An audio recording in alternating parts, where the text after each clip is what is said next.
What do you think the Model 3 Highland, with which cars does it compete? Because we have some cars, I think, that are pretty near and also very popular. What do you think? Which cars, even ICE cars included, not only EVs, but I think some German brands. I have some in my head. I'm gonna tell you them after you did yours. Maybe Yeah, you I can think play this game this way. BMW's new i4 that looks really nice. You still have all the nostril things on the front. I think BMW have lost a little bit of their touch with their designs. Yeah, kind of. Yeah. Bigger nostrils. Yeah, sure, but do something else. But I do think the i4 BMW i4 i4. Yeah. is a good looking car when you see it on the Hmm. street. Like, yeah, that looks good. But it is not going to be able to compete on price with this Tesla Model 3. Hmm. And I think this Tesla new refreshed model is going to be up there. It's not going to have the luxury of the interior as we know from BMW and Mercedes and all Hmm. these guys, because that is just not Tesla. They are a premium brand, in my opinion, not a luxury Hmm. brand. The Model Hmm. S and X is more up there, but is not like Mercedes kind of stuff. So if you're looking at these two cars, and I think the Model 3 is probably going to have more range, faster charging speed, Hmm. faster acceleration. It is going to be, I don't know, half price compared Hmm. to yeah, this bad boy with the big nostrils in front. But other than that, I think it's a pretty good looking car. And with some decent specs all around, Hmm. but it's also a BMW, so it is expensive, and I really Hmm. think Tesla is hurting the old guys right now Hmm. with their Model Y domination in Europe and in the world right now, because I think they're stealing from those guys, Hmm. because the price point is a bit up there, but still more Hmm. affordable than many of these guys. But the Model Y can go past them any day when it comes to Hmm. speed and acceleration, but Yeah. also when it comes to cargo space. I mean, I was on a road trip up through Norway with my family this year, Hmm. and the first time I did that with the Model Y compared to my Model 3 we used to do. And the cargo space is there's just so much cargo space. You have the huge Okay. front, you have the sub trunk that is huge as well, and then you have like Yeah. 700 liters of cargo space in that back one. Ah, It's amazing. You're don't not tell gonna me get. that, Lars. Don't tell me You're that. gonna I get want to order a Model 3 Highland now, and now you tell me about cargo space and I have a small family. That's Yeah, not you have a cool. small Now I have kid. to. You need big trunk space. I know. Now I need the Model Y as well, or just the Yeah, Model Y. your Oh, kid is that's gonna say, horrible. "Daddy, why did you buy this small car?" Yeah. Oh, I don't want to disappoint her. Yeah, What is that? How much cargo space is it? And she's is that just the one and right a car for half. me, Daddy? I think she's not as articulated right now, but she's one and a half. I don't think she will talk about the cargo space, but I hear it in my head all the time that Yeah, when she sits in the back, I'm like, oh, I know the cargo space is too low. yeah. But for the people that don't need the cargo space, I think the sedan market, like the BMW i4 here, or the Audis, or I Hmm. think they're gonna get the run for the money with this new one because it's gonna be new and fresh and all the great new Yeah. And hype around sporty, this that's the car. thing. It's sporty. Yeah, The smaller cars like the Model 3 is more in the sportier category, and it makes so much sense to tackle. I think for me it is the BMW 3 Series actually from the Ice Age, from the Ice Age. So uh, so this was also a very popular sporty car that people could afford. Actually, or yeah, it's still expensive, but it was something that even young people could afford more or less yeah, to kind of reach this goal to own a BMW 3 Series. yeah, And I think with the Model 3 Highland, also Tesla will can tackle especially this audience with the Plaid as Plaid. They also, I think they want to create the ultimate driving machine. That is fun and sporty. Also with the performance pack they offer on Tesla, I think we will see. In my opinion, I assume they're gonna release also a sportier version of the Model 3 to have like a Model S Plaid and then a Model 3 Highland in a sportier variant. I wouldn't say a Plaid, but let's see. We don't know. Maybe, uh, but maybe.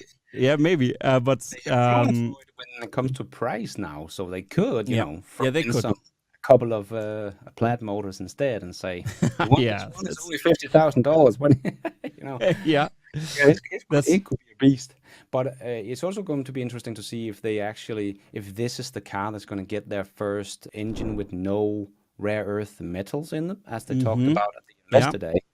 Because I that think would that's be also going interesting. to be something that's going to cater to a lot of Europeans, that this is just going to be very environmental friendly Yeah. vehicle overall. And then it's just going to be insanely good price for what you get. Because like I said also with the Model Y, but it's also because it's such a big car with the cargo space. But if you can get some of the stuff with all the other legacy automakers or all the other startups for that matter, but you have to go and compromise on something. But with Tesla, you really don't go on compromise. Oh, on the luxury side, maybe you can't get the Yeah. same kind of luxury as the Germans, but that is it.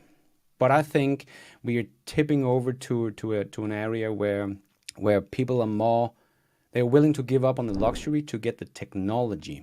I Yeah. think technology is the new luxury, and I think Mm-hmm. that's why Tesla also have the biggest loyal customers. Their loyalty rating was 67.5 or something, if I remember correctly.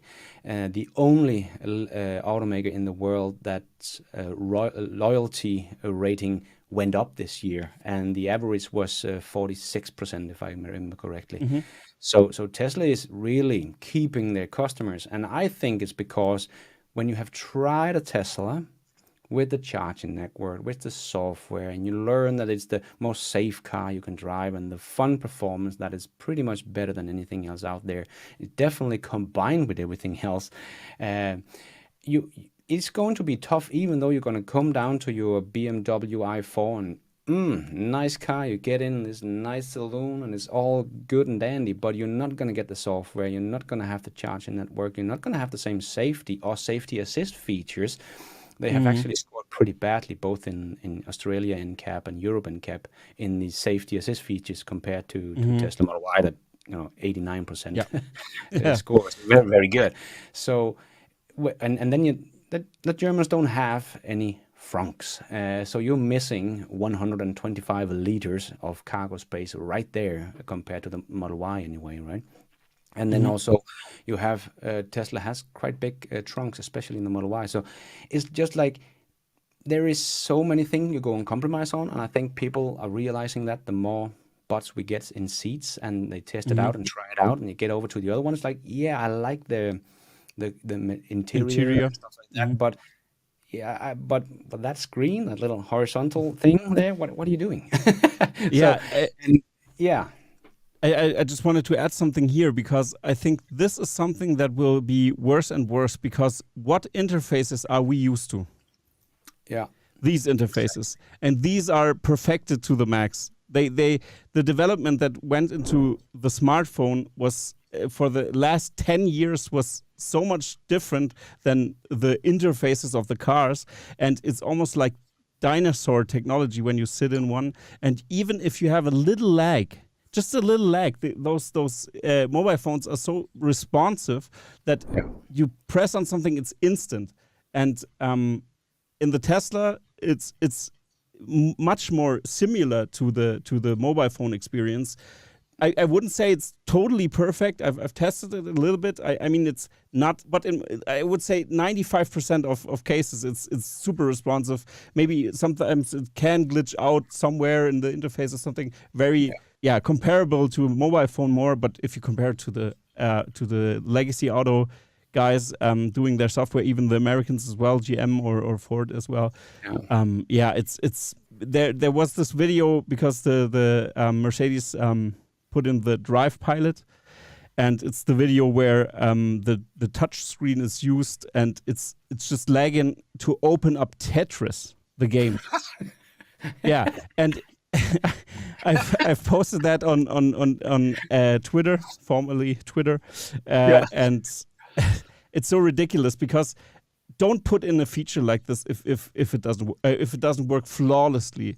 Because who do you want to surprise with that feature if it doesn't look good? I mean, we are used to interfaces that are super responsive, and I think more and more even older people are transitioning to using the smartphone, of course, Also, the customer base of Mercedes is a little bit older, for example, but they are used to the smartphone as well. So at some point, the distance will get bigger and bigger, in my opinion. That's just something I wanted to add there because, like you said, technology is the new luxury, and I agree totally with that statement. That because even the German car manufacturers are cheaping out on their material inside of the car, even Mercedes. So this is a trend in the industry, even that the luxury car manufacturers are a little bit cheaping out on some areas. Yeah. So it isn't as luxurious like Mercedes was a few years ago. But yeah,